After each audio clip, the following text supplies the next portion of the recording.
You're listening to the Anything Goes Project. Interesting topics, interesting things, real stories by real people. Your host is Mike. The Anything Goes Project is a production of M&C Designs. Be advised, this show may not be suitable for all ages. Many of the topics are for mature audiences only. The explicit tag is there for a reason. If you would like to contact the show, email us at stalkermailbox@gmail.com or leave us a message at 361-433-5739. And now, on with the show.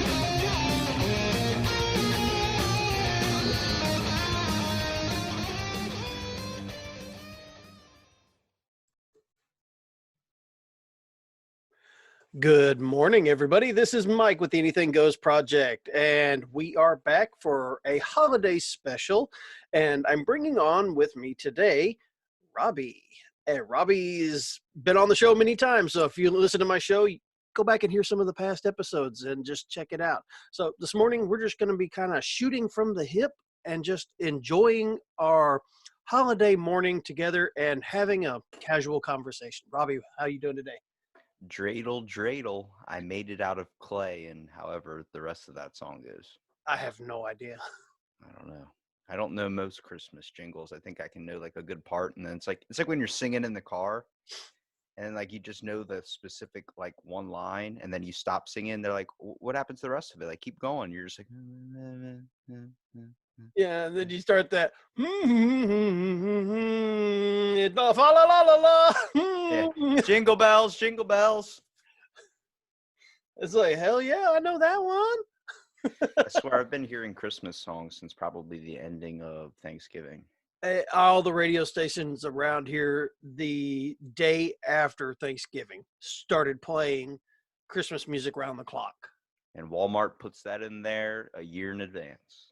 Yes. Well, I'm thinking tomorrow, after tomorrow, all the Valentine's gifts are going to be out already. Yeah, probably. Actually, New Year's. Don't forget New Year's. Yeah, New Year's. Well, the New Year's stuff was out last week. How are you going to forget New Year's and then forget my birthday? Wow. Well, because I'm usually in bed on New Year's. I have to stay up that night. I haven't stayed up for a New Year's party or celebration to ring in the new year since the Y2K, the year 2000, when everything was supposed to come to a crashing end. And I told my wife, I said, we were sitting up, it was already 10 o'clock at night, and I told her, I said, you know what, screw this, I'm going to bed. And she goes, well, what about all the Y2K stuff you were interested in? I said, screw it.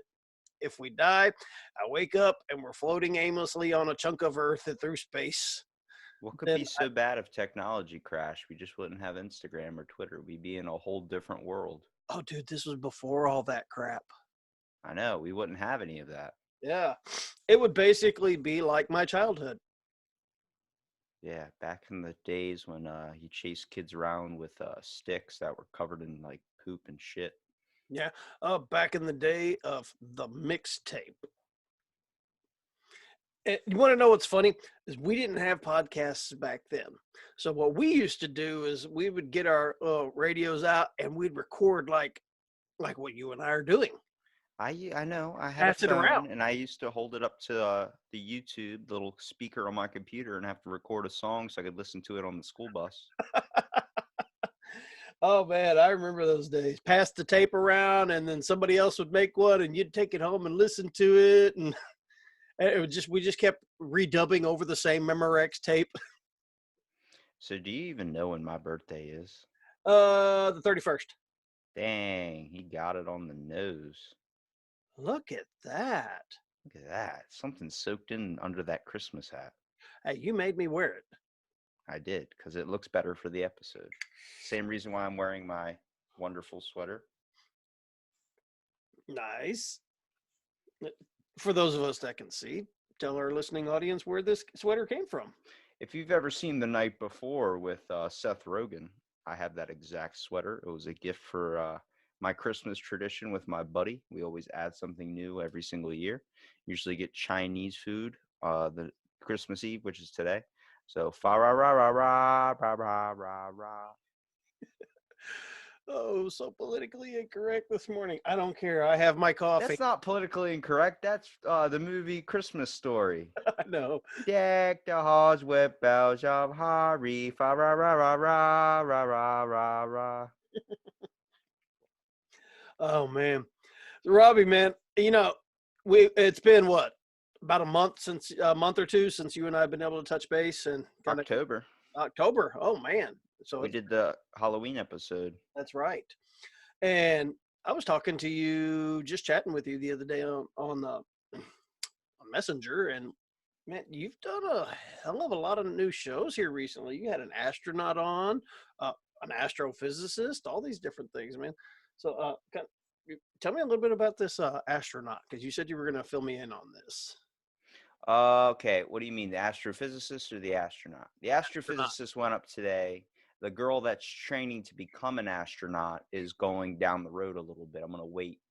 But well, you know how my podcast goes. I have conversations with anybody. It doesn't matter who you are, what you have. Just recently I started reaching out to a different style of audience when it came to scientists and chemists. Um, yeah, started kind of diving into that a little bit more. I was like, I might as well educate myself on some things too. I still love natural conversation, but I'm still curious as a kid because the education system is still terrible. So I'm like, I'd rather get it through a conversation way where I can bring up the questions I want to ask instead of reading it off a pamphlet. Yeah, and it makes perfect sense too. I mean, if you're curious about something, why wouldn't you want to talk to somebody who specializes in that field? I mean, that's just kind of the way I feel about it. And same thing we do here, though. It's I don't care who you are, we're going to talk to you. I mean, I've had some interesting shows in the past, and I've had some flops.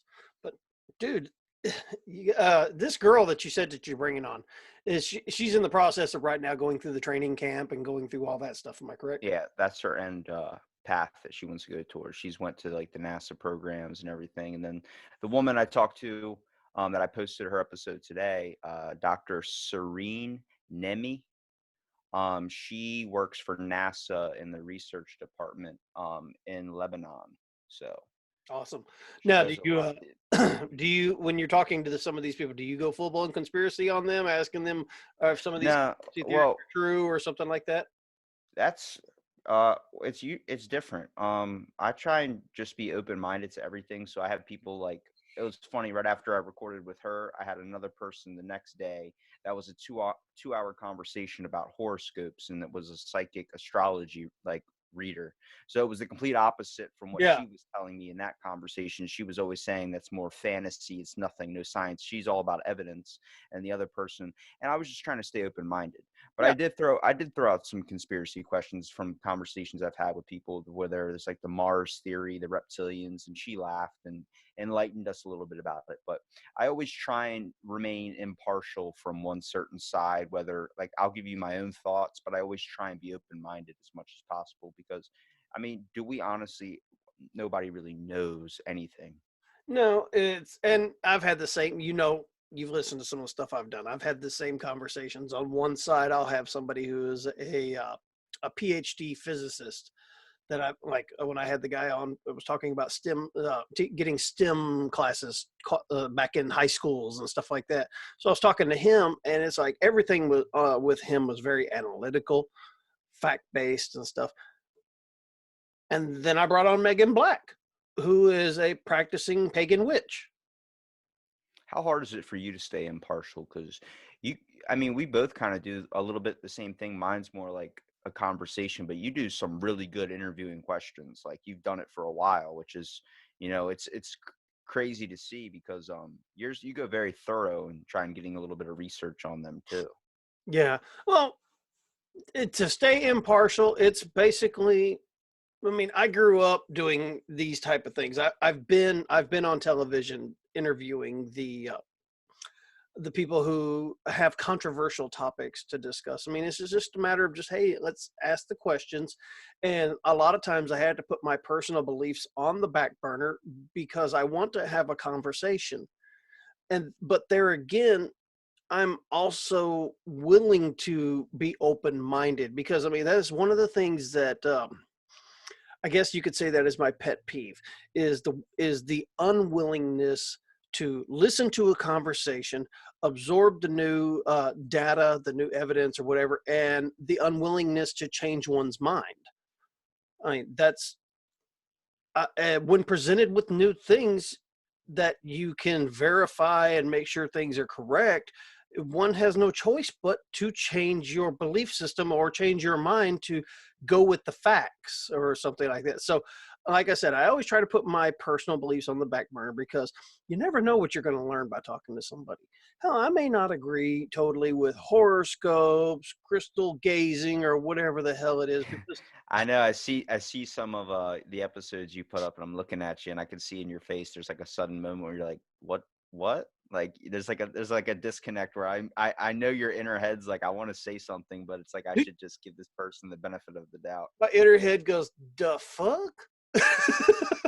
Dude, I've been hit with some things that been completely out of left field where I'm like sitting there, I'm like, okay, you got to explain that one. Like I always say usually what pops into my head, like when a lot of people are like, that's a good question. That's a good question. I'm like, this is just stuff that I want to know, mostly because like that's the more natural way to do it. If you start going like, well, based on statistical research and all these types of things, and I'm like, all right, let me just say what pops in my head. Okay, astrophysics. She starts going off about the stars and all these types of things with supernovae or supernova.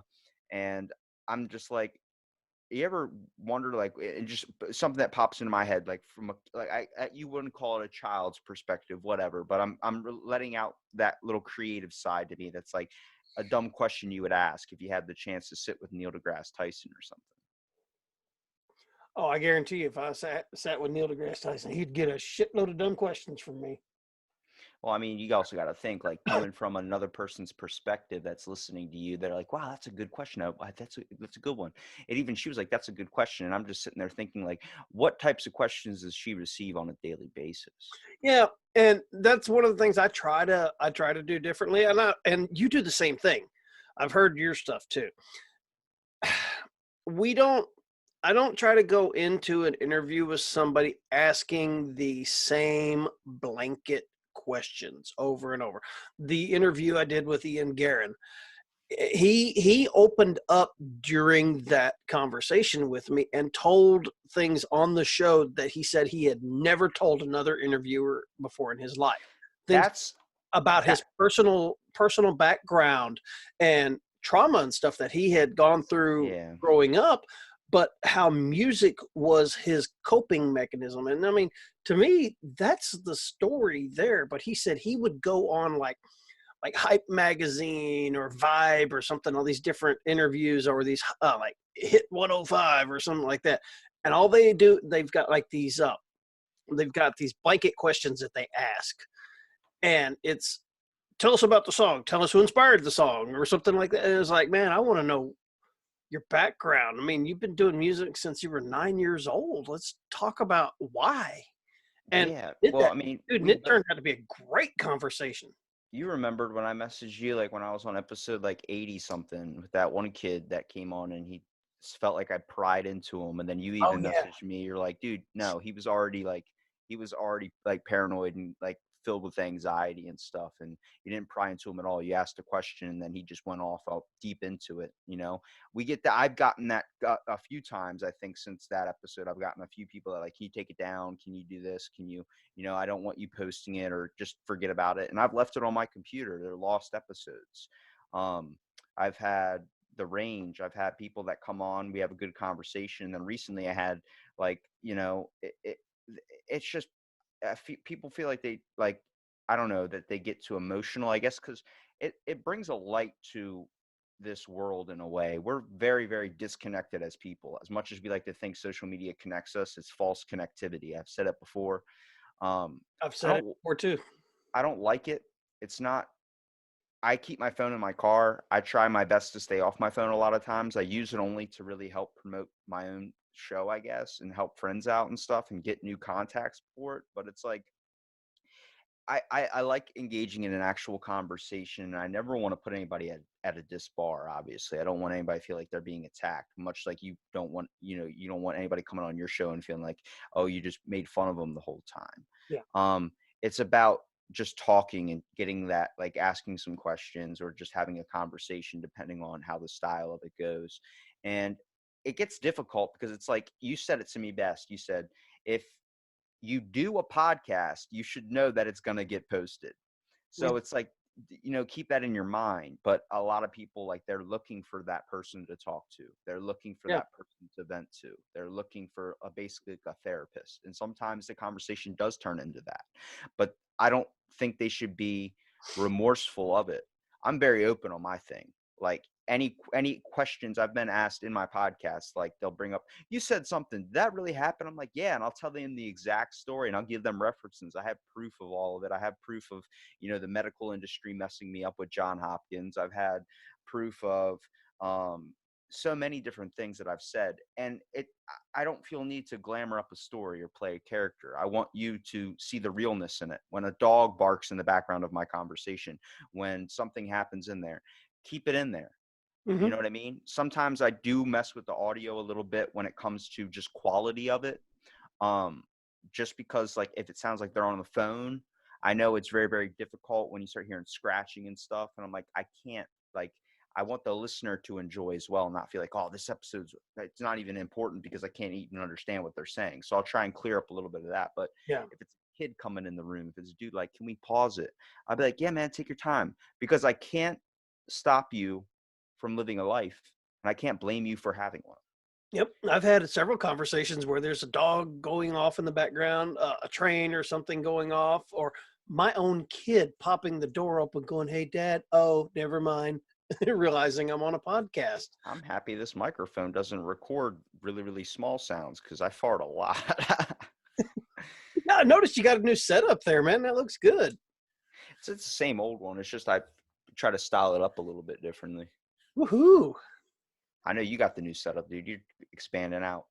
Yeah, I had to buy a new computer because my old one started crashing. So I've consolidated everything now, because you remember I used to have 3 computers up on this in this whole desk area, and I had one that was recording, one doing video, and it was insane. I had everything going on. So I decided I was going to go with a more high-powered unit. So I got it, and everything plugs in. And the only thing that pissed me off, bought this new computer, got it home, I was like, yes, this thing is so fast. It's got a huge hard drive. I bought an external hard drive to go with it. I got ready to hook everything up, and I went to plug in my mixer to it, and I went, oh shit, where did all the peripherals go? The new computers and stuff, they're not putting as many ports in them. And so I was like, oh crap. I only had one plug in, and it was a dual, a microphone and a headphone jack. It was you had to use one of the what is it, the YTT plugs for it. And I was like, well, that's not what my mixer uses. So I was like, well, what the hell? So I ended up having to order an audio interface, a USB audio interface that actually, boom, creates extra audio input and output ports. So I was like, man, I said, I just spent all this money on this crap, and now I've got to buy a damn audio interface. I've seen the prices of some of those. They're up there $200 or something like that. So smart me, I got smart. I decided, I Googled what's the best audio interface on the market. And if I sent you a picture of this thing, you'd be like, there is no freaking way. Little $8 unit. Damn. Just it's what that's that Dollar Tree prices where you just walk in, everything's dude, a dollar. It looks like it came from a Dollar Tree. You just start going down the shelves, dumping everything in your cart. 4 bags of chips for $1 each. Okay. Yeah, or hitting the Ross, going psh, hit wired Bluetooth earbuds that only last 30 minutes. Shh, put 5 of them in here. But yeah, it looks that cheap. But every tech magazine that I went and read the reviews on, it was always number 1. And it was like beating out the what is it, the Behringer audio interface, the Rode audio interface, and So I'm I use as a Behringer. yeah, and well, that's what I was going to end up getting, and I saw this thing and was like, "There's no." It was the first one that popped up on Amazon too, and I was like, "Look at that piece of crap! It's got a freaking USB cord that's about 8 inches long on it, and a little black looking hub on the end with 2 ports in it, and that's it." And I I was do have to ask you something though. When it comes to conversation, like the people you get for your podcast, do you try and get people that have a bigger following, or are you trying to get people that interest you? I don't care who they are. Honestly, whenever I do get, whenever I'm putting out for guests or something like that, it's an open call. Because a lot of your stuff, like some of the episodes you posted with guests, there are people I saw that reached out to get on, like, from like guest experts or one of those pages or something. Mhm. And I actually denied a few of your guests only because, like, when you send a schedule and you send booking times and you send, I'll give you 30 minutes, you're out my window. I don't like that. I mean, it just the min time usually is an hour.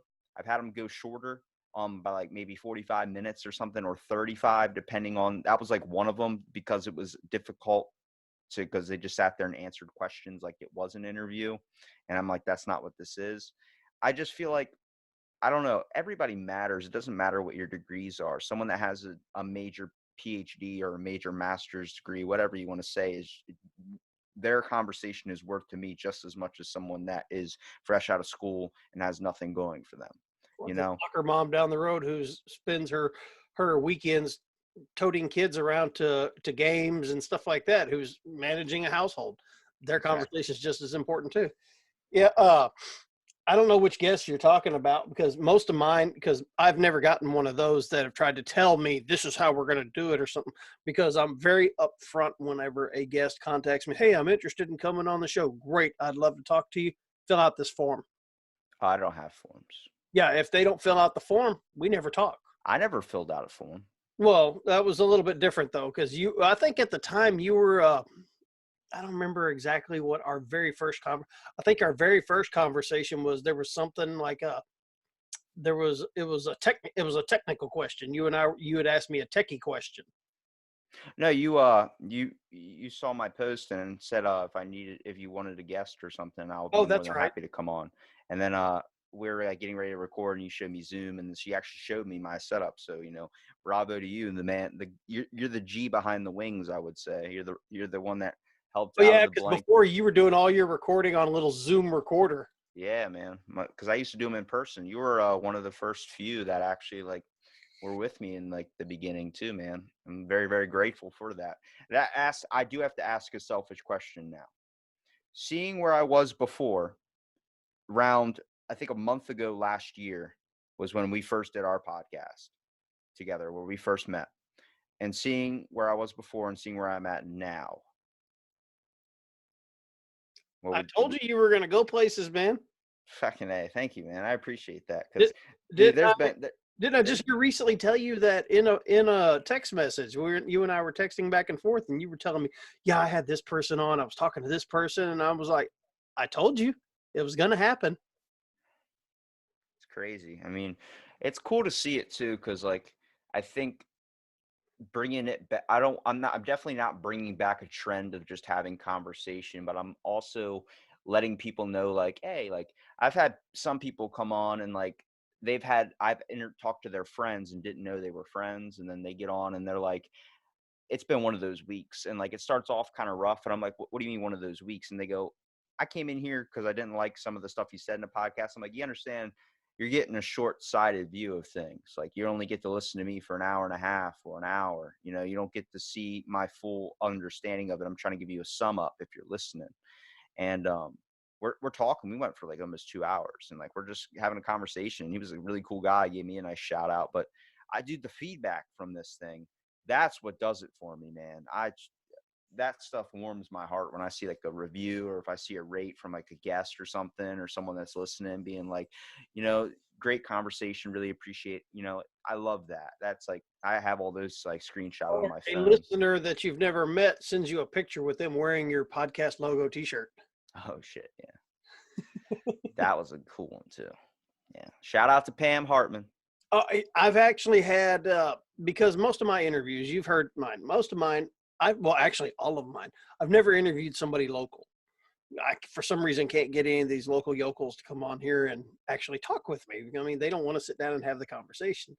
So most of my interviews are hundreds of miles away from me, or if not in another country. And so I don't get that one-on-one, face-to-face interaction with my guests.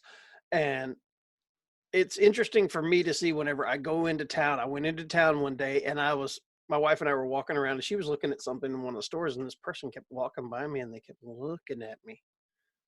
They kept looking at me. And I was like, what the hell? What did I do to offend thee? Type thing, right? And finally I looked at her, I said, hi. And she just kind of looked at me. And I said, do I know you? And she goes, no. Let me get them digits. And she goes, no. And she just kind of pointed at me and goes, Anything Goes Project? And I went, yeah, that's me. She went, oh, wow. She didn't realize I was local. That had to be awesome, dude. It was. It was a good feeling. But yeah, she was like, okay, cool. Well, I got to go finish my shopping. And I said, all right. I still tell people I'm an intern. An intern. Who runs it? I don't know. Some guy. I should start doing that. I just do. They turn cameras on and say, you can't though. You can't, because you use monkey video. boy.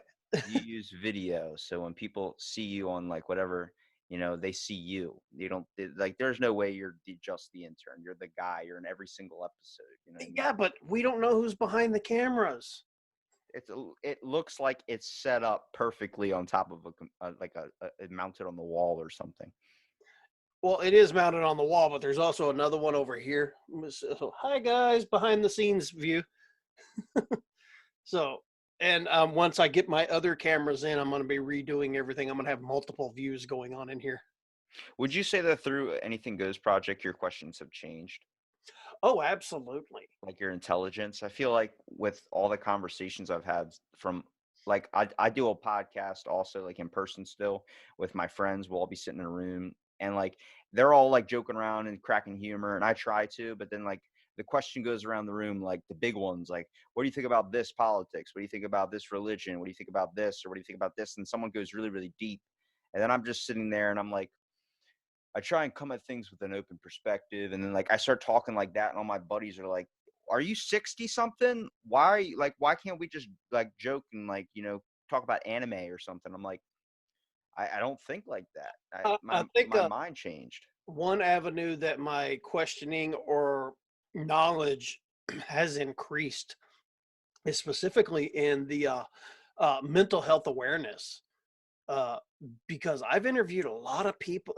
That is something that I think we've got a major issue with in the United States. I've said that from the start, dude. Yeah. You don't understand. That device, that little bastard, whatever you want to say, in your pocket, it is hitting people at younger and younger ages, and it's giving them a way more exposure to things they should not be exposed to. Kids are now getting depression and anxiety at the ages of 8 and 12. If an 8-year-old tells you, I suffer from severe anxiety, and you're like, you don't know anything about anxiety. You don't know what problems are, but you don't understand. My problems are fit for me. Your problems are fit for you. But when a kid is, let's say, 8 years old, starts worrying about bills, starts worrying about things that he doesn't understand yet, it's going to create a problem. But what his problems are minuscule compared to the ones that you're protecting him from as a parent. Mm-hmm. The problem is they're not minuscule to him. They're not minuscule to whoever the little child is, boy or girl, whatever. To them not going to a friend's house, them not doing this, that's a huge problem. Obviously, as a parent, you can't just eat cake. You can't do whatever you want 24/7.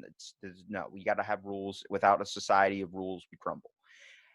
But when everything is shown in a very bad, warped, terrible, corrupted point of view, much like an older person who suffers from like a severe back injury, who's just getting closer and closer to the ground because their spine's bent over. You start looking at the ground all the time, you can never pick yourself up. Yeah. And And I don't want to get deep in motivational on that, but this is the world's worst for those kids, because instead of looking towards people that actually have answers to things that they may be questioning, they're seeking the advice online from people who have no clue. and they follow certain people, certain celebrities that are just showing what you can have, what you can aspire to be, or something like that. That's a very, very warped perception that a lot of people just don't have the ability to, either whether it's resources or just the idea. Maybe they got a lucky shot and next thing you know they're famous or something. When you start putting up pictures of 600 Benzes or 600 whatever the hell you're talking about, or driving a horse down an old town back road, whatever you want to say, kids see that and they're like, oh, I could do that if I do this, I could do that if I do that. It doesn't happen. Yeah, and then they jump onto something like TikTok and they try to do these things, and then it flops and just shatters their whole world perspective. They're like, but this person got famous doing it. Why can't I? I must be ugly. I must be stupid. And then they're getting that positive reinforcement of that thought through these devices, because people are like, yeah, you're stupid or something like that. And yeah, kids have a problem with this. Why I don't let my kids have open, untethered access to all of this stuff, because for their mental health, I don't think they need it. I mean, good grief, I just read a news article the other day. A 10-year-old committed suicide because he was cyberbullied. It also gets really bad around this time of year too. When you start getting closer to the holidays, people suffer from way more depression.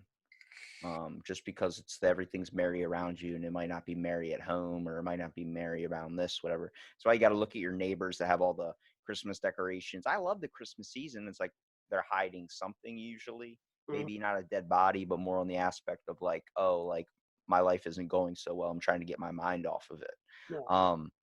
You're seeing a lot of people now lose patience because of the device as well. Not only just in a store encounter, but a lot of people that are like starting out doing podcasting, or people like I've come across that are like, I want it now, want it now, want it now, I want to be famous now. When I want it now. It's like, you got to understand, this is a long road most of the time. It's just something you got to work and put in work for, and it might not pay off for like a year or two. It might not pay off for 10 years. It might not pay off I don't know. I have no clue. It's a guess. Statistically, since 2010, when podcasts started becoming really relevant, I guess you could say, since 2010, I mean, if you weren't into the podcasting right when it first started, your chances of having a million listens a day are really low. And statistically, most podcasters that say, I'm going to start a podcast, 6 months, maybe 50 episodes, and then the show dies and never comes back. And I've seen that a lot. And I've actually talked to a lot of people that have been in the industry for a while. And they're like, yeah, usually when podcaster comes to me and says, oh, I'm starting a podcast, I'm going to be the next Joe Rogan or something like that.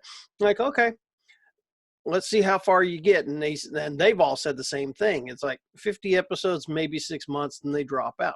It's rare to see somebody that does a podcast that's just doing it for the love of it last more than a year. Here you and I we're going on our second year now.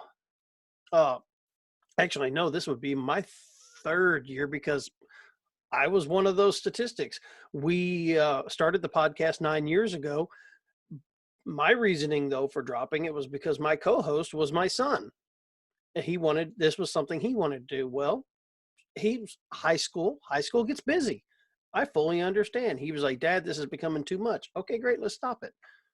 I decided, hey, you know what? Maybe I'm going to start it back up by myself. I've done that. We're over, and I don't do a podcast a day like you do. So mine are weekly and sometimes with little bonus episodes here and there. almost 120 episodes now. So I've beat the statistic on that. And It's definitely moving too. I get a lot of crap too with how much I post. People are like, I can't keep up. And I always tell them, it's not about keeping up. It's about finding one you find interesting. yeah, find one that Because you find interesting, find the topic or something. And it doesn't matter if you listen to you're, mine or not. unless you don't have a job, you're not going to keep up. I hate to say it. I do a lot of them on my days off. I do a lot of them, and, I can record the 10 a day sometimes, hour, 2 hour conversations each. And, I post them because like eventually, like I got people from November, people from this that are like, when's the episode going up? I'm like, yep, you're in the queue. And I'll post one and then I'll post another one later in the day or something. But it's like, just find one you see that is interesting to you and listen to it. And if you like the conversation, then go and try and find another one you like. It's not about keeping up. you know Eventually I had to cut off seasons. I don't have seasons anymore. I don't have any of that. I had to stop it because if I kept doing that, I'd be at season like 4, season 5, season 6, season 7, and then have to change up the song and the logo every time. I just gave up on that. Now I'm just doing a number, like kind of how Joe Rogan has it, where it's just 1,300 something, whatever number he's at. Mine's just at 276, 278. Just keep on going. Absolutely. Now, I'm going to turn the questioning back around on you. Through your interviewing all these different people, 278 and let's Conversation. 200, 278 conversations you've had with people. Has your perspective been influenced or changed? And Yeah. your questioning techniques? I obviously have the basic introduction, like, oh, well, welcome to Out of the Blank podcast. I'm here with Mike Simons, and I wait for you to usually give a response, obviously, and then I kind of go into like, what do you do professionally, and then whatever you usually say, like, whether we've talked about it before. I usually try not to ask a whole bunch of questions or talk to you a whole lot besides just setting up the time and setting up like, yeah, it's just conversation, like if we met on the street and had a coffee, you know what I mean? And then it just goes from there. But usually, like from other podcasting and things, I start to ask a little bit of stuff that has always been a little bit more of a curiosity since talking to that person that might have brought that into my head.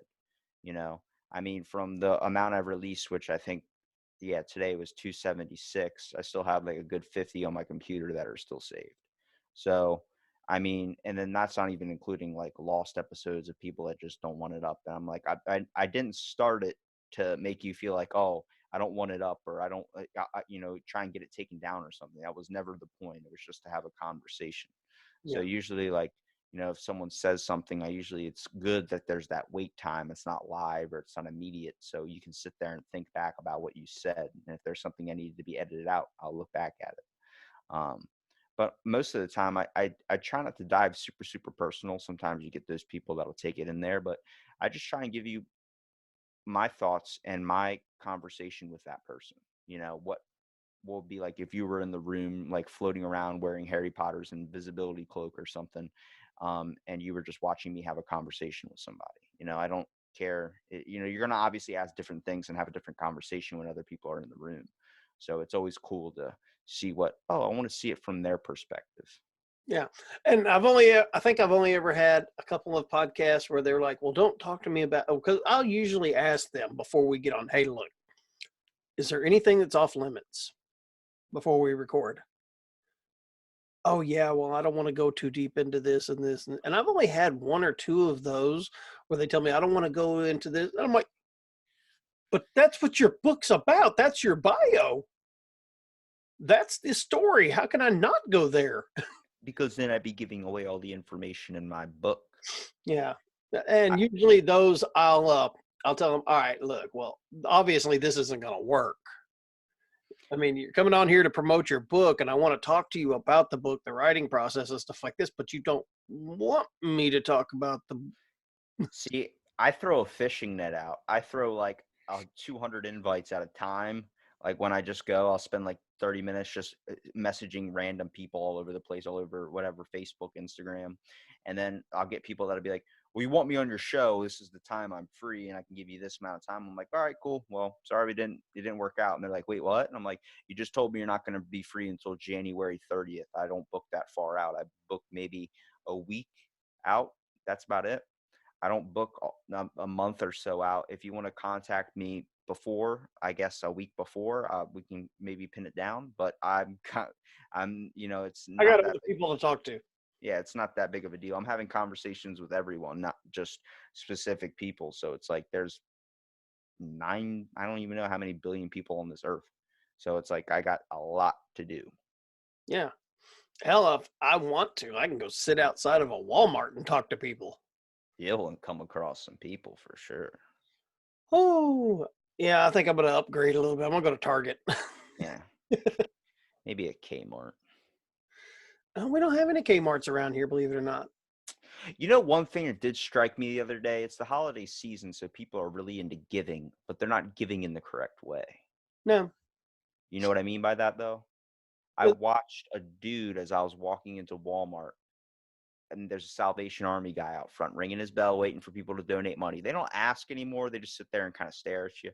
A dude was coming out of Walmart, and I was walking in, and I had my bank card on me. So I'm like, it's unless you got a bank card machine, I can't donate to you. I'm sorry. And dude was walking out of Walmart, and he goes with like a $5 bill. He goes to stick it in the bucket, and the dude wasn't looking because a woman had come up beside me and asked "Oh, you're a Broncos fan?" The Salvation Army guy was wearing a Broncos snow cap, like kind of how you're wearing the Santa Claus hat, Broncos. And they started talking about Broncos. Oh yeah, they're doing this, doing this, doing that. And then I look over, and the guy's like staring at the dude, like, "Here you go, man." And he kept putting his money in and taking it out, putting it in and taking it out, waiting for the guy to look and see that he was doing it.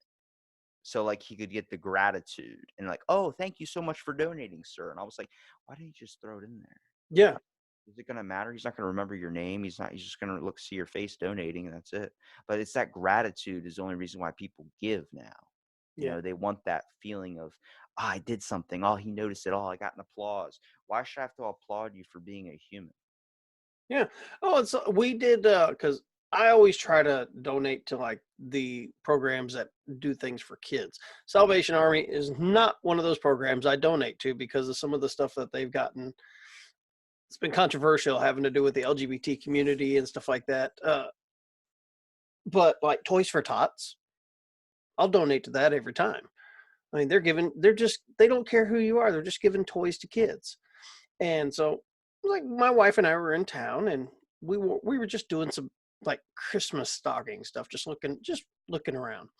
And I went in, and Toys for Tots were set up outside of the store. So I went inside, and I just started grabbing a few toys, throwing them in the basket. And my wife looked at me and went, "What?" And then she thought about it. She was, "Oh, I know what he's going to do." And on our way out, I checked out. I put all those toys in one bag. We walked out, and I just literally walked by, and I said, "Here you go, guys," and just dropped it in the bag and kept walking. They're like, "Oh, sir, do you want your?" And I'm like, "No, I don't need all that." They wanted to give me a wristband that says I donated to Toys or Tots and all that. And I don't need all that. I just here's the toys. Give it to the kids. I'll go to the store and I actually started noticing after that Salvation Army thing is when you donate, they ring a bell or something. Mm-hmm. When I go, they're like, "Do you want to donate the rest of your change? It was $7.99. We could donate that penny to help out a bunch of kids that are deaf, blind, and don't know how to speak because they have no tongues." And I'm like, "Whoa, that's a lot. Yeah, donate that penny. I don't care. Just round it up, whatever." And then they'll go and ring the bell, and I'll stop them. And I stopped this woman one time. I grabbed her hand and held it on top of the bell. I was like, "Don't ring the bell." She was like, "But I want to let people know you donated." I was like, "I don't need that. I don't want people to know I donated. Don't say it's selfless. You don't know my name. You only know my face. Don't worry about me donating. It's only a penny. I don't want people thinking." And I started noticing people that would be like, "Yeah, donate that penny," and then the person would ring the bell, and then you They hear look someone around like, yeah, like I'm like, "But how much did you donate? How much did you donate? Did you just donate a penny? Okay, that's not going to do anything." Like, don't gratitude me for donating a penny. Don't gratitude me for even donating $100. Just do it if you're gonna do it. You know what I mean? I don't like that satisfaction I aspect. I think think a that's where lot you of start. them, the ones that really irritate me are the ones that you see that make big YouTube productions out of it. They'll, Oh, like, "Oh yeah, we donated to this charity. Oh, here's money, man. Let me get you or back on here, your feet." here, watch me in my YouTube video while I go and give a homeless guy money. Just give it to him. Yeah, give somebody a ride. Hopefully they're not a serial killer. I've had to My car's broken down a couple times in the past month, and I had to walk so many, I think 10 miles, 15 miles at 2 o'clock in the morning, you know, wearing shorts and a sweat jacket. I wish somebody would have picked me up. I actually found out hitchhiking is illegal in my area, which is Mm. probably why nobody picked me up. But I'm like, I've done it so many times. I've helped somebody um, get home at 2 o'clock in the morning. They get in the car, like, I'm surprised you picked me up, man. Like, I could be a murderer, or I could be a psychopath or something. I'm just like, doesn't matter. Like, I see somebody on the side of the road that's hurt, and you don't strike me as somebody that's completely wrong or different, then I'm gonna give you a ride home. Because I think the one time I didn't do it, it's a crazy story. There was in my area, like in my community near my house, there's a turn that is very, very sharp, and there's a lot of trees, so you can't tell what's coming around the turn if somebody's walking. And I saw a kid on a bike. He had no lights on or anything, wearing all black. And I just missed him with my car. I was like, holy crap, like, it's 1 o'clock in the morning. Like, somebody could hit that person. Like, that's insane. And I told my cousin about it when I got home. And the next day, there was an article in the newspaper. A kid got killed at 3 o'clock in the morning on his bike in that same area. And it was apparently probably the same kid. So I started thinking about that. I was like, that could have been me that hit that kid. That could have been this, whatever. You know what I mean?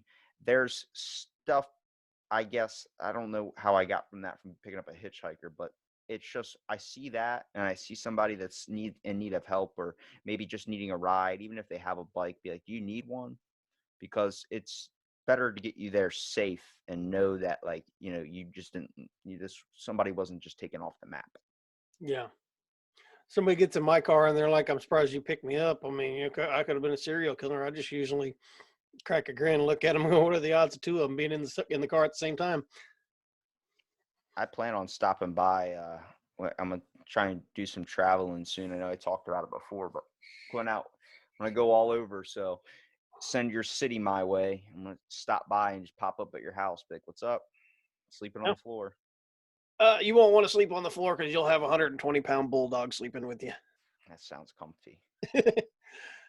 Well, it is until he decides he's going to lay on you. That sounds even comfier. It's You're like Verizon Wireless when they have the dogs in there, and I go in there when I was a kid and just used to like lay down and pet the dogs the whole time. I've never had that around here.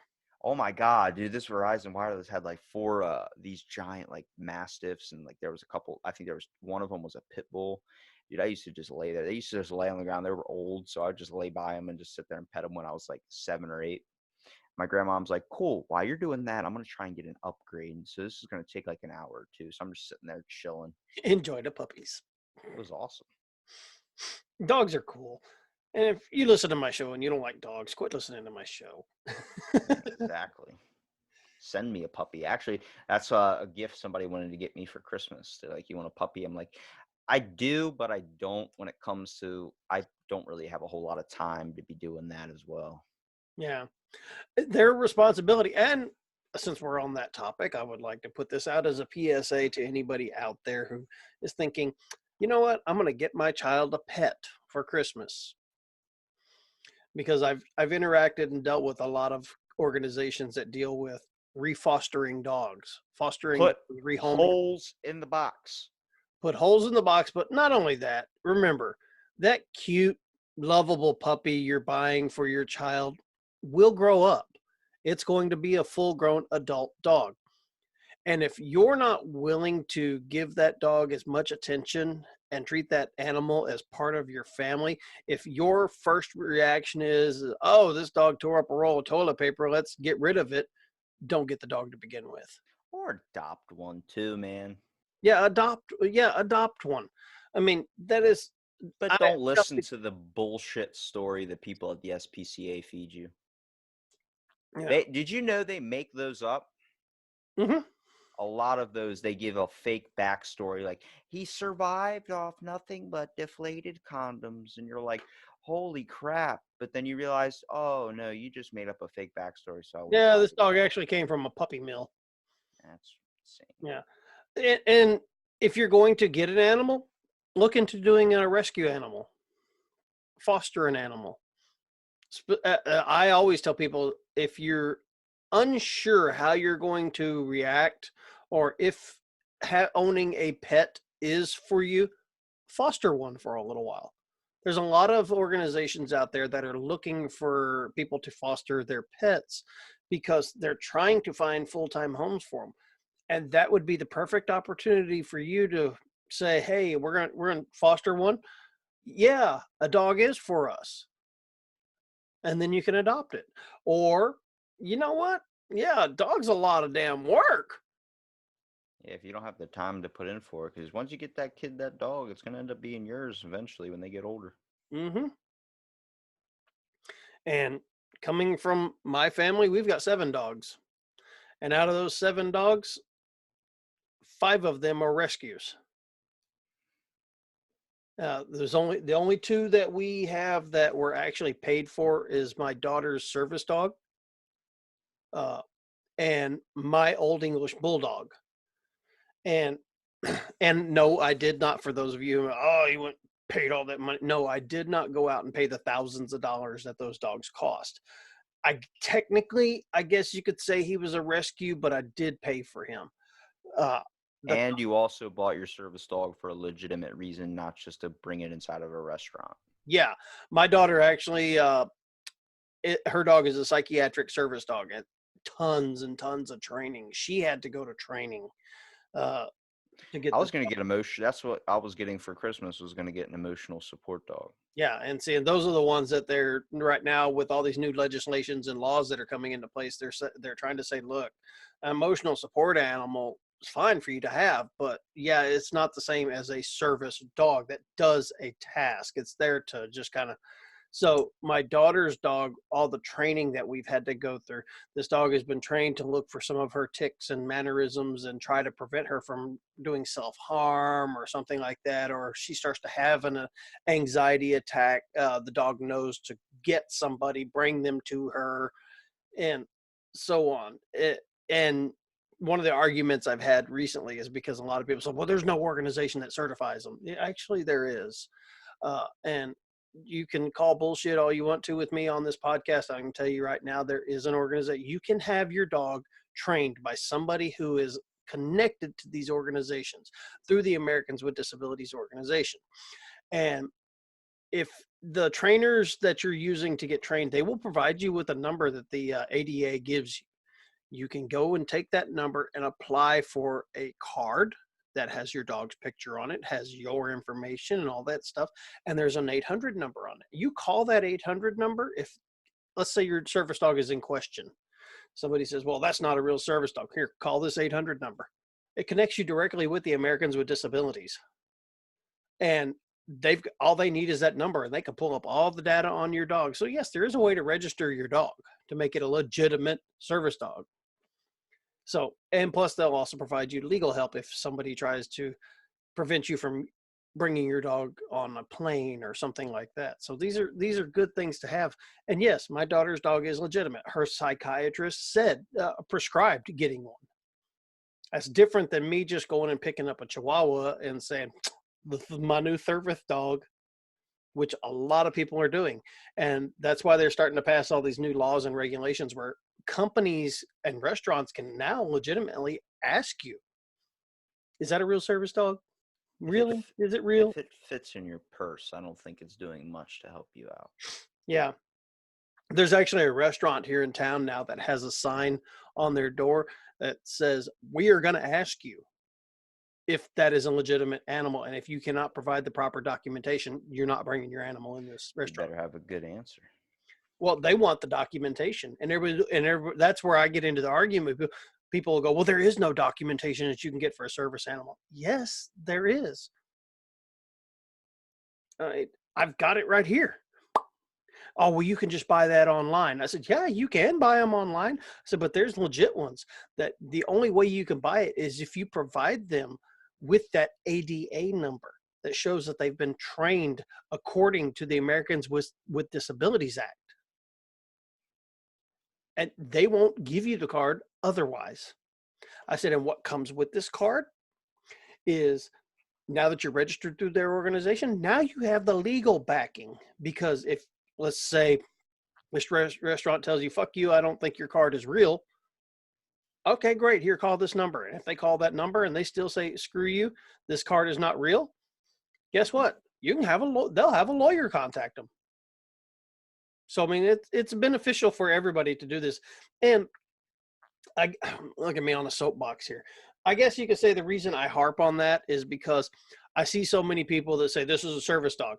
Like, that dog is 3 months old. You just went and bought a service dog vest off of Amazon, and now you slapped it on this dog and you're calling it a service dog. That's not a service dog. Do you know how many Does thousands of dollars I disservice to the paid people. for It having does a training? disservice to the people that actually deserve them. Yeah.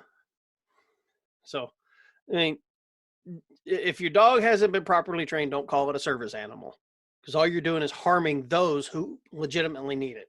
And make it more difficult for them to be able to get their dog certified with someone that actually has a severe problem. Yeah, it's becoming that's an issue.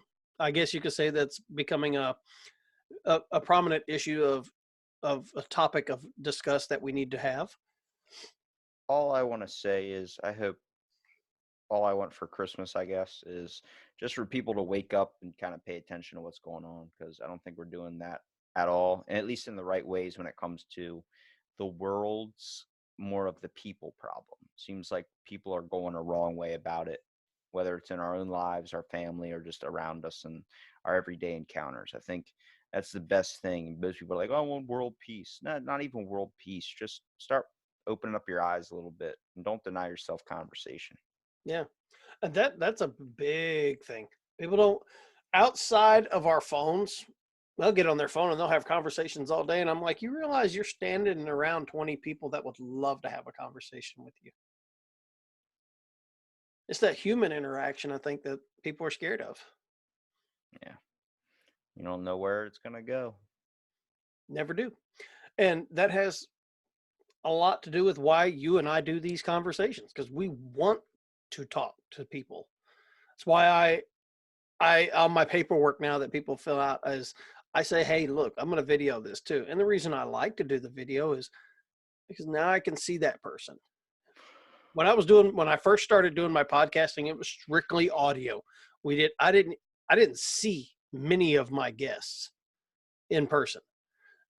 I want to do video of it now because I want to actually see you, and because I can look in a way I can look into your eyes and tell if you're being if you're just feeding me a line of bullshit. I can tell you're tired. I'm always tired. You need to smoke a bowl. Insomnia is a bitch. Yes, it is. However, I have no problem sleeping, so I can't say anything really about insomnia. Can you tell the authenticity in my eyes? Yes, you're authentically tired. It's called manic. I was listening to Dr. Drew, his podcast, and he was like, a sign of manic is when your eyes are like, you can see above the eye, like the whiteness above the eye, like if the eyes are popped up like that. Mm-hmm. And I'm like, I have that all the time, but I'm pretty sure I'm not manic. I'm pretty sure I'm just hardwired on coffee. Yeah, that's me. I mean, boom, coffee right there. And a giant, ridiculous sized thermos too. Yeah. You do the same thing? I have a blue one, but it's not as big. Yeah. It's not about size, Mike. It's not about size. Yes, it is. I'm a big boy. It's all how you use it. It's not the size of the one that counts. It's the magic it produces. That made me think of Harry Potter in a very, very bad way. Come on, Hermione. Stop. Take my childhood from me. I will destroy it. I will shatter it upon the rocks of the shore. Toss it out to the sea. Delete, delete, delete. Oh, man.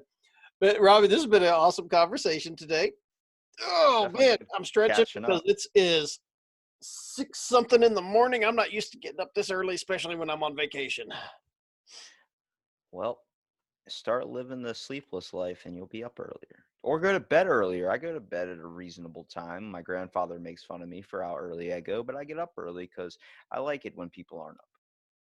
Yeah. Me, I'm the opposite. I like to stay up later in the evenings and sleep in the morning. I've always been that way. My wife is the early bird.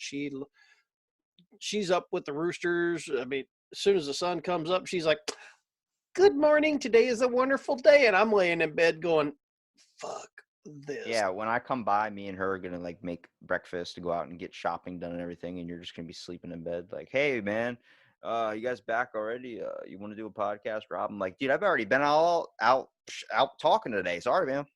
Tired now. My wife has said that before. I'll wake up and go grab a cup of coffee. I'm like, "Great, how's your morning been?" She goes, I said, "Have you gotten anything?" And she's like, "I've already been up. I've done this. I balanced a checkbook. I knitted a sweater or something." I got time to kill.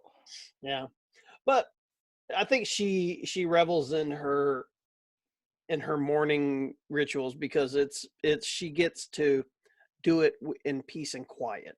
Yeah, you don't have to be bugging her about, types of interview questions. Or the What kids. do you plan on doing for dinner tonight? What do Yeah. you plan on doing this evening? Where can I try and get a better description? Your list of questioning. She's probably like, all right, man, come on. Have you ever had somebody that's like a family member tell you, "Look, I'm not one of your guests. Quit interviewing me"? No, I have.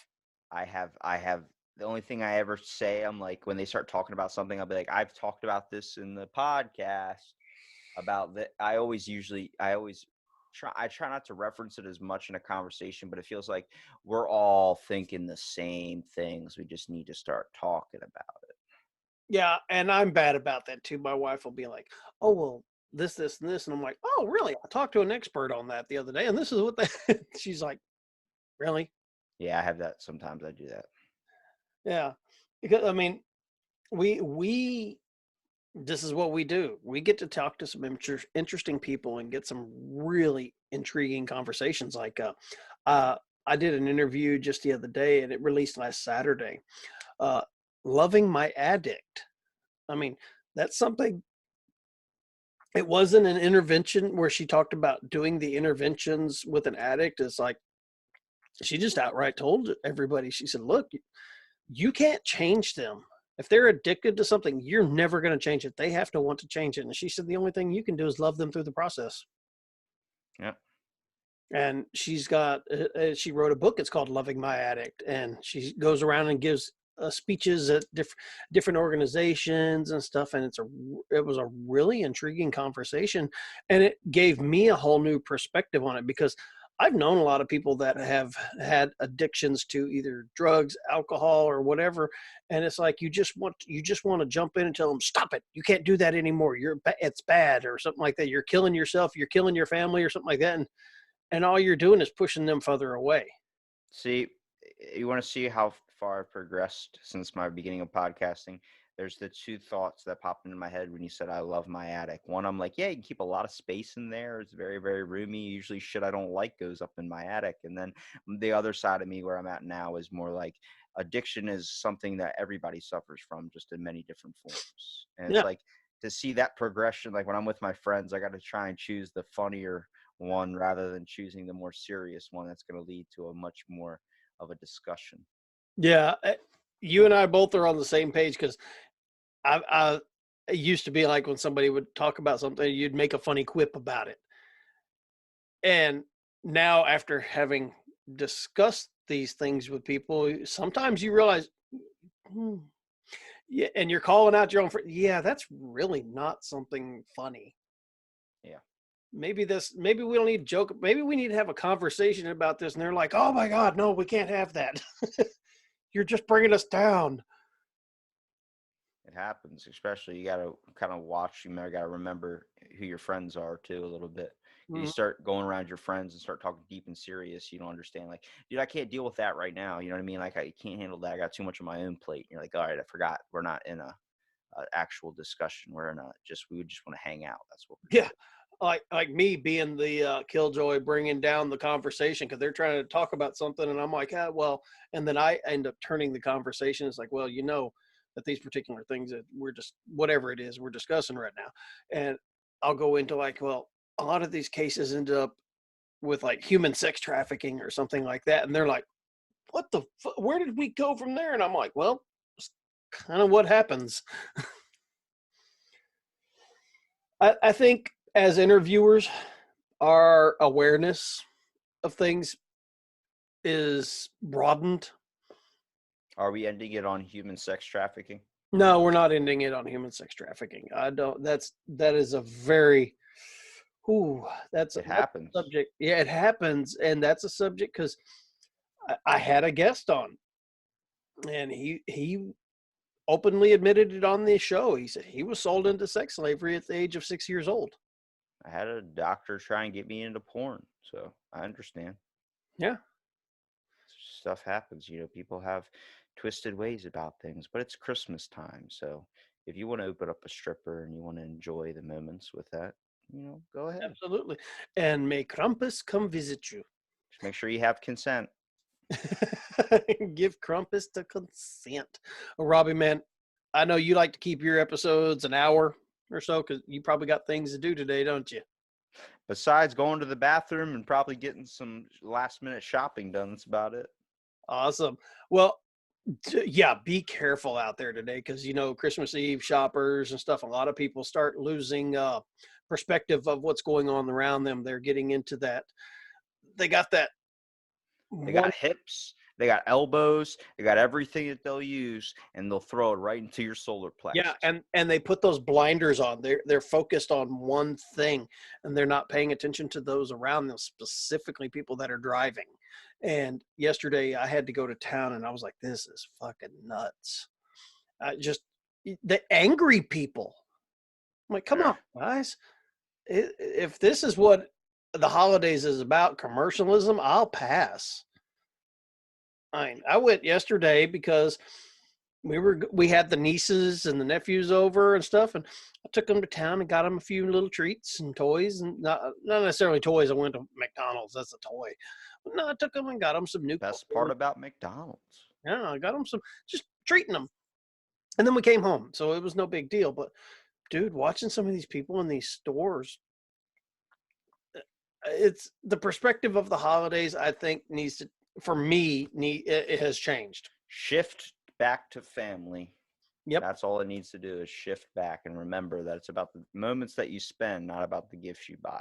Absolutely. But I did buy a 65-inch TV for someone in my family, so I hope they enjoy that one. But to any of the listeners out there that may be listening, Robbie and I touched on this at the beginning of the show, and I just want to put this out to anybody that may be listening. The holidays are bad.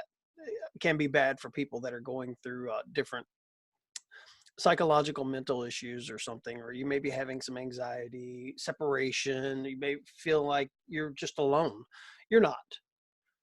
We at the show, at my show and Out of the Blank show, we genuinely do care about people. We want to have the conversations with you. And so if you ever feel the need of just wanting somebody to talk to, somebody that's going to listen, reach out to one of us.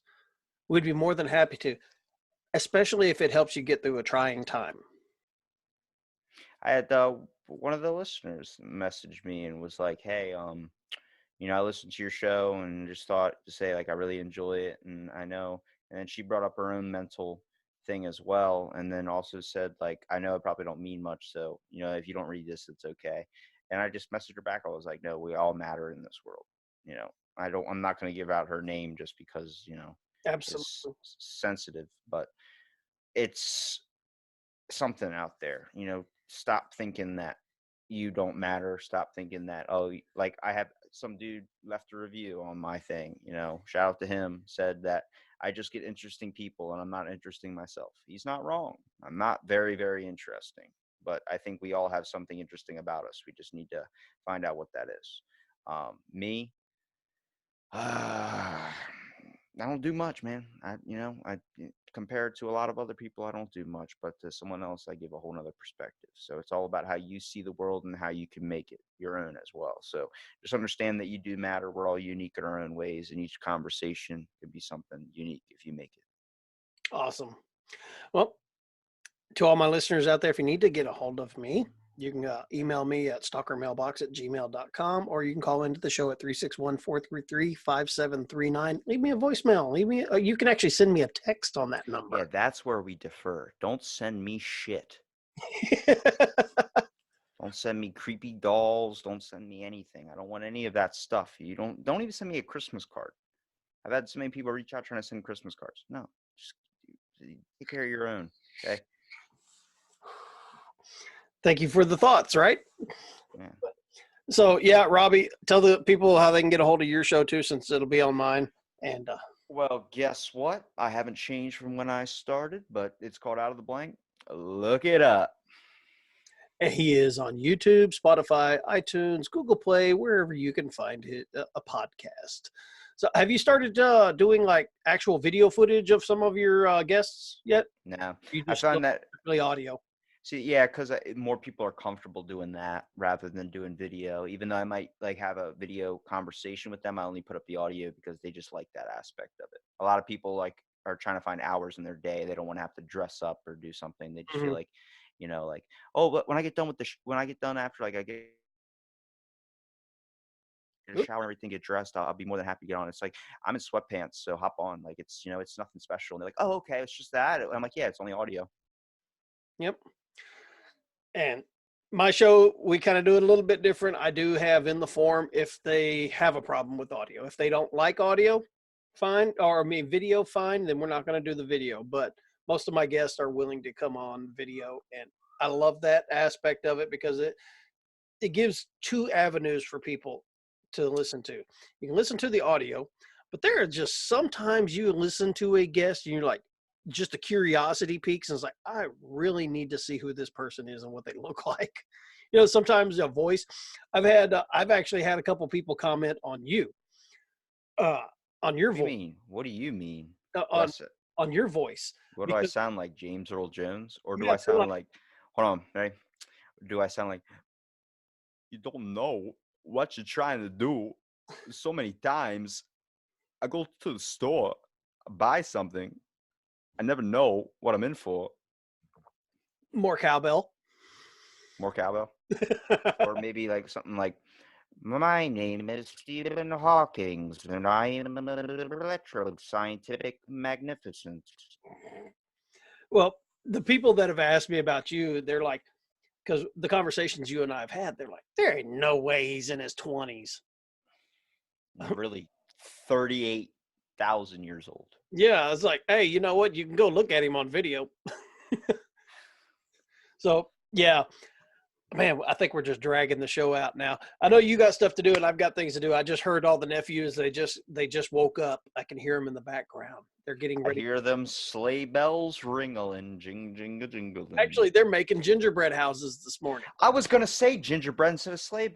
Damn, I should have did that. I would have been like predicting the future, like the Simpsons. But yeah, we've got the gingerbread houses we're about to make, and my sons are coming over later this evening, and we're just going to do our Christmas today because my oldest son's engaged and he's experiencing that new part of life where now he's got to go visit the in-laws on Christmas Day. How many kids do you have? I got 5. Just couldn't say no. No, we had 3. 3 of them are biological children, and our 2 youngest we actually adopted, and they're good for mine, you. but they're part of our family. They're mine. When are their birthdays? July and June. Oh, so you're very fruitful around the holidays. And my oldest son's birthday is in April. My second son's birthday is in November. My daughter's is in March. Must be all that eggnog and mistletoe. Oh, yeah. I always pick on my oldest son and tell him he was a honeymoon baby. He's like, I don't want to hear that, Dad. It's a prom night dumpster, baby. So with that, guys, we're going to go ahead and shut this down. Robbie, I want to thank you again for coming on the show tonight. I mean, just giving our listeners a perspective on some of your conversations is excellent. I also want my listeners to reach out to Robbie's show and just not necessarily hammer him with questions or anything, but go listen to it. 276 shows. The guy is putting out almost a podcast a day, and you're bound to find something that interests you. Not everybody that comes on my show is going to interest everybody. That's how we are. The human race is so colorful, and we have so many conversations. We can find something that entertains us, I guess you could say. And shout out to you, sir, for having me on. And thank you so much for the opportunity, and also showing me that not everybody that lives in Texas wears a cowboy hat. Absolutely. We wear Santa hats. Oh, funny story. Had my nephews yesterday. We were at Target, and boy, and they're young. They're like This 4. is like engaging in a conversation with my grandpa where he's like, "Did I ever tell you about the time?" Well, this was funny. It's a Christmas story. We were in Target, and they were just loud, obnoxious, now back and forth. And I looked at, and I just happened to see this gentleman who works for Target on the other side of the aisle. Older man, pretty good sized belly, big old white beard, and he was wearing a Santa hat. And I bent down and I looked at the boys and I said, "Boys, you need to settle down. Behave, use your manners." And they just kind of looked at me, and I said, "Don't give me that look." I said, "If y'all don't behave, I'm gonna go talk to that man over there." And the youngest one turned and looked, saw who it was, and went, "Oh crap." My HVAC teacher walks around with the Santa outfit on around the holidays, and parents do that all the time. He says he'll come up to him, and little kids will ask something, and he'll like, "Well, if you're a good little boy, I'll be more than happy to make sure you get that present on Christmas Day." But yeah, they saw the old man and were like, "Oh crap, Uncle Mike's fixing to go talk to Santa and tell on us." That was funny though. So with that, guys, we're out of here today. Just one more piece of advice for any of my listeners. If you're out there through the holidays, and like I said, if you're having just a general not good time, you just need somebody to listen, or you just want to send a message to the show and let us know what's going on, let me do it. Don't be scared to do it. I will respond. I respond back to all my messages personally. And just remember, you're not alone. It may seem like it's just because of the way the holidays are now. But you're not alone. There are people out there that do care for you and love you, and we want you to also be safe through the holidays. Be careful drinking and driving, and just be safe. So with that, that's for me. Instead of writing something like a letter to Santa, write a letter to the corporation that makes Honey Smacks and ask them to sponsor my show, because that's the only sponsor I want is Honey Smacks. Honey Smacks, are you listening? This is it. This has been the Anything Goes Project and Out of the Blank. We are out of here. And now, here comes the music.